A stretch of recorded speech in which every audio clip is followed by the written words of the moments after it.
అందరికీ నా నమస్కారాలండి. ఇప్పుడు మీరు చూస్తున్నది 10th క్లాస్‌కి సంబంధించినటువంటి టెక్స్ట్ బుక్‌లోని ప్లేలిస్ట్ మీకు అన్ని పాఠ్యాంశాలన్నీ కూడా ఉన్నటువంటి ప్లేలిస్ట్ ఇది. అన్ని పాఠాలు కూడా ఇక్కడ మీకు అందుబాటులో ఉన్నాయి. ప్రతిదీ కూడా మీకు చక్కగా లైన్ టు లైన్ ఎక్స్‌ప్లెయిన్ చేయడమే కాకుండా సమ్మరీ ఉంది. ఎగ్జామ్స్ క్విక్ రిఫరెన్స్‌కి అట్లానే క్వెషన్ అండ్ ఆన్సర్స్ కూడా ఇవ్వబడ్డాయి.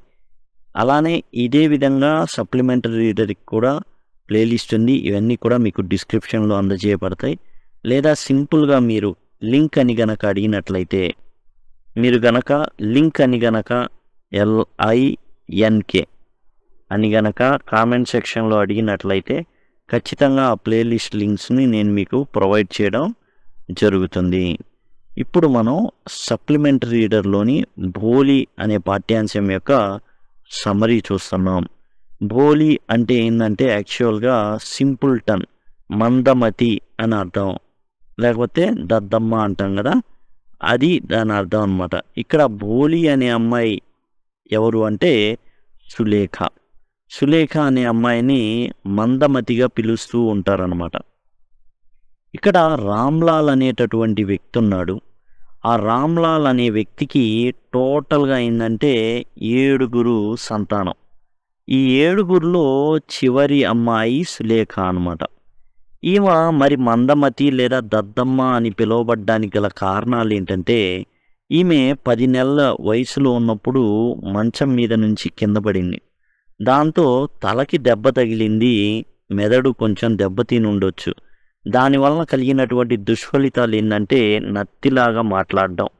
అంతేకాదు తర్వాత కొంతకాలానికి ఈమెకి స్ఫోటకపు మచ్చలు వచ్చినాయి. కారణం ఏంటంటే స్మాల్ పాక్స్ అంటే మసూచి.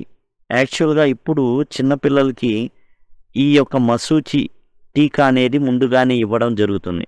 అందుకని టోటల్గా నివారించబడింది. ఇది గనక స్మాల్ పాక్స్ కనుక వస్తే ఏం జరుగుతుందంటే శరీరం మొత్తం కూడా స్ఫోటకపు మచ్చలు వస్తాయి. మచ్చలుగా ఉంటుంది. గొంతలు పడిపోతాయి. చూడ్డానికి చాలా భయంకరంగా ఉంటారు. తెలుగు సినిమాల్లో అయితే విలన్లుగా వాడేవాళ్ళు వాళ్ళని. కాబట్టి దానివల్ల ఏం జరుగుతుంది అంటే ఈ అమ్మాయి టోటల్గా చక్కగా ఉండేటప్పటికి ఒకప్పుడు ఉంది, కానీ తర్వాత ఏం జరిగింది, మంచం మీద పడిపోవడం కానివ్వండి, ఆ తర్వాత ఏదైతే స్మాల్ పాక్స్ రావడం ద్వారా పోక్ మార్క్స్ అంటే ఏంటంటే స్ఫోటకపు మచ్చలు రావడం, దాంతో ఈమె అందవిహీనంగా తయారైంది. అండ్ ముందు నుంచే ఈ అమ్మాయి అంటే కొంచెం చిన్న చూపు ఉండేది. కారణం అందరిలాగా లేకపోవడం. ఇంకో విషయం ఏంటంటే ఈ అమ్మాయి ఒంటరిగా ఉండేది. దానికి కారణం ఆ అమ్మాయికి ఉన్నటువంటి నత్తి వలన ఈ అమ్మాయి ఏంటంటే ఒంటరిగా కూర్చునేది, ఎవరితో కలిసేది కాదు. దీనివల్ల ఈమె ఏంటంటే సోషల్గా కూడా అంటే సోషియబుల్గా కూడా లేదు. ఈ కారణాల చేత ఈ అమ్మాయి చాలా ఇబ్బందులు అనేది పడసాగింది. ఈమె ఫ్యామిలీ బ్యాక్గ్రౌండ్ చూస్తే రామ్లాల్ నంబర్దారితను అంటే రెవెన్యూ డిపార్ట్మెంట్లో ఈ డబ్బులు వసూలు చేసుకునేటటువంటి ఉద్యోగం రామ్లాల్ది. అండ్ చివరి సంతానం ఈ సులేఖ, మనం పిలుచుకునే భోలి అంటే దద్దమ్మ అని. ముగ్గురు ఈ అమ్మాయికి బ్రదర్స్ ఉన్నారు, 3 అక్కలు ఉన్నారు. అందరూ కూడా చాలా హెల్దీగా ఉండేవాళ్ళు, అంటే ఎటువంటి జబ్బులు లేవు. కానీ ఈ అమ్మాయికి మాత్రమే ఇబ్బందికర పరిస్థితులు అనమాట. అయితే పేరెంటల్ కన్సర్న్స్ ఏంటంటే ముఖ్యంగా ఈ అమ్మాయికి అసలు పెళ్ళి ఆ రోజుల్లో చాలా చిన్న వయసులో వివాహం చేసేవాళ్ళు. అసలు ఈ అమ్మాయికి ఎట్లా పెళ్లి చేయాలి ఏంటి అనేసి చాలా ఇబ్బంది పడుతూ ఉండేవాళ్ళు. ఈ అమ్మాయితో కన్నా కొంచెం ముందు పెద్దవాళ్ళు వాళ్ళందరికీ కూడా పెళ్ళిళ్ళు సెట్ అవుతాయి. అండ్ ఈ కథ మనకి దాంట్లో అందరికి పెళ్ళిళ్ళు అయిపోతాయి. ఈ అమ్మాయిదే ముఖ్యంగా రామ్లాల్ చాలా బాధపడుతూ ఉండేవాడు, ఏంటి పరిస్థితి ఏంటనేసి. అయితే భోలి సులేఖ ఈ అమ్మాయికి ఒక అద్భుతమైన అవకాశం వస్తుంది. ఎట్లా అంటే ఈమె చదువుకునేటటువంటి ఊర్లో ఒక పాఠశాల అనేది ఓపెన్ అవుతుంది. దాంతో ఇక్కడికి తహసీల్దార్ గారు వస్తారు. తహసీల్దార్ గారు వచ్చేసి గుర్రం మీద వస్తారనమాట. వచ్చేసి ఆ స్కూల్ని ప్రారంభించేసి ఏమంటారంటే అక్కడ మరి రామ్లాల్ వస్తాడు ఆ ఊరు కాబట్టి రామ్లాల్ మరి నీ పిల్లల్ని కూడా ఈ స్కూల్లో చేర్పించు. ఎందుకంటే నువ్వు గవర్నమెంట్‌కి ఇక్కడ రిప్రజెంటేటివ్. అంతే కదా! నీది గవర్నమెంట్ ఉద్యోగం. మరి అందరూ కూడా నిన్ను అనుసరిస్తారు కాబట్టి నీ పిల్లలు ముందు స్కూల్లో ఉండాలి. ఇదే విషయాన్ని తీసుకెళ్ళి వాళ్ళ భార్యకి చెప్తే గొడవ చేస్తుంది. అదేంటి పిల్లల్ని స్కూల్లో జాయిన్ చేస్తే ఏమైనా ఉందా? పెళ్ళిళ్ళు అవుతాయా? అలా చేయడానికి కుదరదంటే నేను తహసీల్దార్‌గా మాటని నో అని చెప్పలేను. నో అని చెప్పే అంత సాహసం నేను చేయలేను అనేసి ఈ రామ్‌లాల్ చెప్తాడనమాట. అప్పుడు వాళ్ళ ఆవిడ చెప్తారు, నా దగ్గర ఒక ప్లాన్ ఉంది. అదేంటంటే మన చిన్న చిట్ట చివరి కూతురైనటువంటి బోలి అంటే సులేఖ. ఎందుకు బోలి అంటారు అందరూ అంటే ఈమెని ఆవుతో పోలుస్తారు. సాదావు, ఏం మాట్లాడదు. ఆవు ఎలా అయితే ఉంటుందో ప్రతిస్పందిస్తుందో ఇక అంతే సులేఖ కూడా. కాబట్టి ఆ అమ్మాయిని పంపించేటు ఆ అమ్మాయికి పెళ్లి చేయలేం. స్కూల్లోని టీచర్లే ఇబ్బంది పడినాయి. మనం ఈ గొడ్ల చావిడిలో ఎప్పుడు ఉండిద్ది. ఎందుకు మనం ఆమెను చూసి బాధపడుతూ ఉండాలా? ఎందుకు ఉండాలి?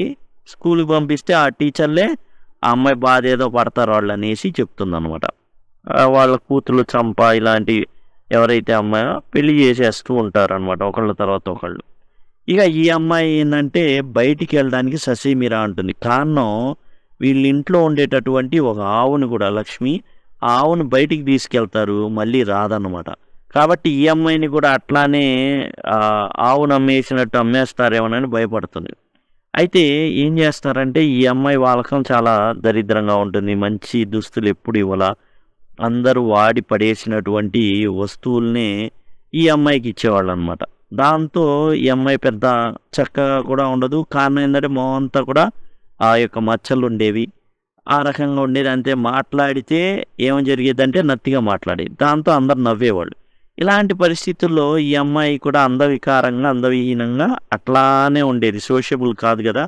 అలానే జుట్టు ఎవరు దువ్వేవాళ్ళు కాదు, అందరు చక్కగా ఉండేవాళ్ళు కాబట్టి చక్కగా వాళ్ళు దూకుని ఈ అమ్మాయి జోలికి వచ్చేవాళ్ళు కాదు.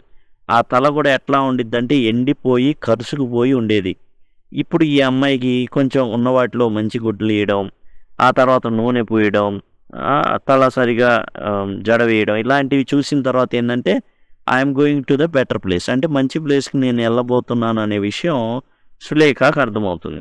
దాంతో ఈసారి ఏం చేస్తుందంటే తండ్రి తీసుకెళ్తుంటే వెళ్తుందన్నమాట. స్కూల్కి వెళ్ళిన తర్వాత ఏంటంటే నంబర్దార్ కూతురు మరి అట్లా మరి తక్కువ ఇదిలో ఉంటే అందరు ఏమని అంటారు, రామ్లాల్ని అంటారు. కాబట్టి ఏం చేస్తాడంటే రామ్లాల్ చక్కని గుడ్డలు మరి చక్కగా నూనె పూసి అంతా చేసి తీసుకెళ్ళి హెచ్ఎం గారికి అప్పచెప్తాడు అమ్మాయిని. చాలా భయపడిపోతుంది ఈ అమ్మాయి. కారణం ఏంటంటే అందరు కొత్త కొత్తగా ఉంటుంది. బయటికి కూడా వెళ్ళడానికి ఇష్టపడిన అమ్మాయిని ఇప్పుడు ఎక్కడ మూలన కూర్చోబెడతారు అనమాట. కూర్చోబెట్టినప్పుడు మూలన కూర్చున్నప్పుడు అన్నీ గమనిస్తూ ఉంటుంది. అక్కడ ఏం చేస్తుందంటే గుర్రం బొమ్మ చూస్తుంది, మేక బొమ్మ చూస్తుంది, ఆవు బొమ్మ చూస్తుంది. ఇట్లాంటి బొమ్మలు చూసుకునే టైంలో టీచర్ వచ్చి పలకరిస్తుంది అనమాట. అండ్ నీ పేరేంటని అడుగుతుంది. అప్పుడు సులేఖ ట్రై చేస్తుంది అనమాట. బోలి, అందరు బోలి అని పిలుస్తారు కాబట్టి ఈ అమ్మాయి కూడా తన పేరు ఏంటంటే బోలి అని ఫిక్స్ అయిపోయింది. దద్దమ్మ అని అర్థం. అంటే సరే నో ప్రాబ్లం, నువ్వు ఇబ్బంది పడమాకమ్మా అని చాలా చల్లటి స్వరం, మెత్తగా చల్లగా స్పర్శ కూడా అసలు చాలా ఫ్రెండ్లీగా ఉండడంతో ఏం జరుగుతుందంటే బోలి అట్రాక్ట్ అవుతుంది. టీచర్ కూడా ఏం చెప్తాడంటే నువ్వు రెగ్యులర్గా వస్తే నీ నత్తి కూడా పోతుంది, చక్కగా నువ్వు ఏం చేయొచ్చు ఇక్కడ ఆహ్లాదకరంగా చదువుకోవచ్చు. అదిగో ఈ బుక్ చూడు ఎన్ని మంచి మంచి బొమ్మలు ఉన్నాయో, ఇది చిన్న పుస్తకం, ఇంకా చదువుకున్నావు అనుకో ఇంకొంచెం పెద్ద పుస్తకం ఇస్తా, అది కూడా కంప్లీట్ చేసామనుకో ఇంకొంచెం పెద్ద పుస్తకం ఇస్తా అనేసి ఆమె చెప్పడం అయితే జరుగుతుందన్నమాట. అయితే ఈ చిన్నగా తర్వాత ఈ చిన్న స్కూలే పెద్ద స్కూల్ అవుతుంది. చిన్న గ్రామం కాస్త టౌన్గా మారుతుంది, ప్రైమరీ స్కూల్ కాస్త హై స్కూల్గా మారుతుంది. అక్కడే చదువుకోవడం అనేది జరుగుతుంది. అసలు బోలికి అంటే సులేఖకి మ్యారేజ్ అవుతుంది అనేటటువంటి నమ్మకమే లేదు తల్లిదండ్రులకి. అయితే ఒక అవకాశం వస్తుంది, అది బిసెంబర్ అనేటటువంటి వ్యక్తి నుంచి. ఇతను ఏం చేస్తాడంటే పెళ్లి చేసుకుంటా అని చెప్తాడు. అయితే ఈ బిసెంబర్కి దరిదాపుగా 45 నుంచి 50 ఏళ్ళు ఉంటాయి. అదే విషయం రామ్‌లాల్ చెప్తాడు. అవసరమా ఈ అమ్మాయికి పెళ్లి చేయడం? నా వయస్సు ఉంటుంది ఈ డిసెంబర్‌కి. అవసరమా అని అడుగుతాడు. అప్పుడు తల్లి ఏం చెప్తుంది అంటే, అసలు దీన్ని చూసి ఈ ఊర్లో ఎవడైనా పెళ్లి చేసుకుంటాడా? వయసుదేముంది? ఉంటే ఉన్నీయండి. మంచి స్థితిగతులు ఉన్నవాడు. అండ్ డబ్బులు చాలా డబ్బులు బ్యాంకులో మూలుగుతున్నాయి. ఇతను ఒక గ్రాసర్ అంటే కూరగాయలు గానీ అయన్నీ కూడా అమ్మేటటువంటి వ్యక్తి. అంటే కిరాణా షాప్ లాగనమాట. కాబట్టి అంతేకాదు యాక్చువల్‌గా రామ్‌లాల్ ఏం చెప్తున్నాడు, ఈడికి పిల్లలున్నారు. పెద్దోళ్ళైపోయి ఉన్నారు. మరి వీడికి ఈ డిసెంబర్ నాటికి ఇచ్చేదేంటి? అంటే భలేవాడివి డబ్బులున్నాయి. అసలు పెళ్లి చేసుకుంటానన్నాడు చాలు. అసలు ఈ మూగావని ఎవరు పెళ్లి చేసుకుంటారు? ఈ దద్దమ్మని ఎవరు పెళ్లి చేసుకుంటారు? అది కూడా కట్నం కూడా అవసరం లేదన్నాడు. కాబట్టి అసలు ఫేస్ చూస్తే ఒప్పుకోను కూడా ఒప్పుకోడు. అలాంటిది ఏదో వచ్చాడు కదా! కట్టబెట్టేయి, పంపించేసి అంటుంది తల్లి. సరే అని రామ్‌లాల్ గత్యంతరం లేక ఒప్పుకుంటాడు. అట్లా పెరడ్లో ఏదైతే ఉందో బయట అవసరాలు నిద్రపోతున్నటువంటి అమ్మాయి సులేఖ వింటుంది ఇయన్నీ టోటల్ కాన్వర్జేషన్. ఇక అయితే వెడ్డింగ్ జరుగుతా ఉంటుంది. ఇంతలోకి ఈ పెళ్ళికొడుకు ఏం చేయాలి? మాలేయాలి. మాలేసే టైంలో ఈ స్ఫోటపు మచ్చలున్నటువంటి సులేఖని చూడడం జరుగుతుంది. ఎప్పుడైతే చూశాడో నేను పెళ్లి చేసుకోను, పెళ్లి చేసుకోవాలి అంటే నాకు 5,000 రూపాయలు కావాలి అనేసి భీష్మించి కూర్చుంటాడు డిసెంబర్ 4. ఇక రామ్‌లాల్ చూడండి ఏడ్చుకుంటా, అయ్యా 2,000 తీసుకోయ్యా అని అడుగుతాడు. లేదు లేదు నాకు 5,000 రూపాయలు కావాలి. ఈ స్ఫోటకం మచ్చలున్న అమ్మాయిని నేను చేసుకోడేంది. అమ్మాయి ఏమో చిన్న వయసు, వాడేమో 50 ఏళ్ళోడు. అయినా కానీ డిమాండ్ చేస్తాడు. ఇక తలపాగా తీసుకెళ్ళి అక్కడ డిసెంబర్ కాళ్ళ దగ్గర పెడతాడు రామ్‌లాల్. నువ్వు ఏదైనా చెయ్యి, నాకు 5,000 రూపాయలు వెంటనే వెళ్ళిపోయి సర్ది ఎట్లానో 5,000 రూపాయలు సర్ది తీసుకొచ్చి అతనికి ఇస్తాడు. పెళ్లికి సిద్ధమవుతాడు డిసెంబర్ 4.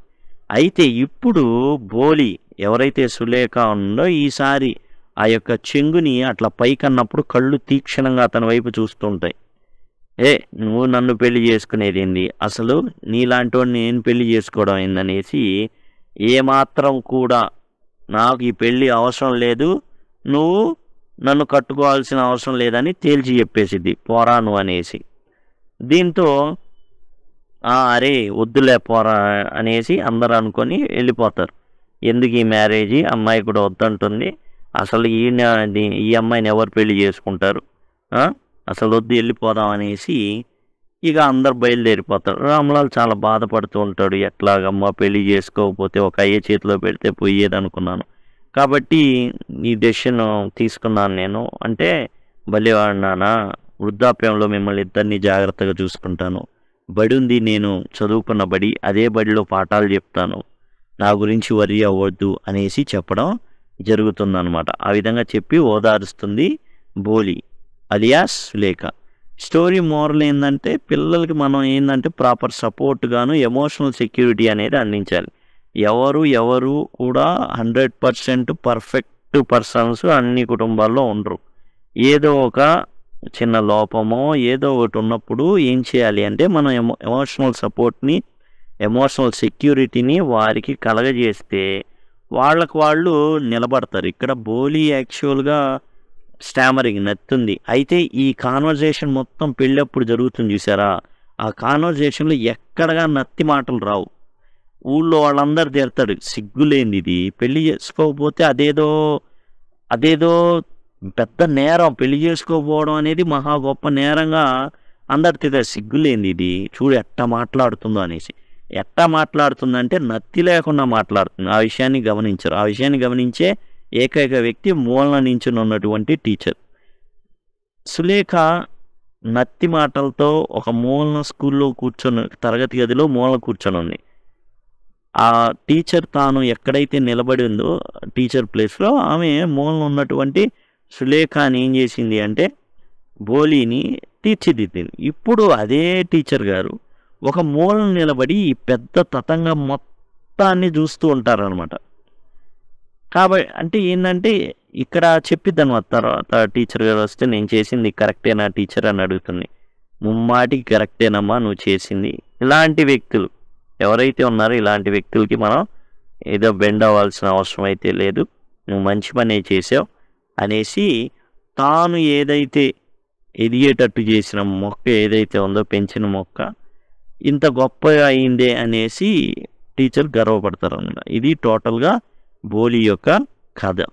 ఇదండి. ఇదే విధంగా మీకు సమరీస్ ఇవన్నీ కూడా మీకు అందించబడడం జరిగింది. సింపుల్గా మీరు కామెంట్ సెక్షన్లో లింక్ అని గనక అడిగినట్లయితే, LINK లింక్ అని గనక అడిగినట్లయితే టోటల్ ప్లేలిస్ట్ లింక్స్ అన్నీ కూడా మీకు ప్రొవైడ్ చేయడం జరుగుతుంది. Thanks a lot.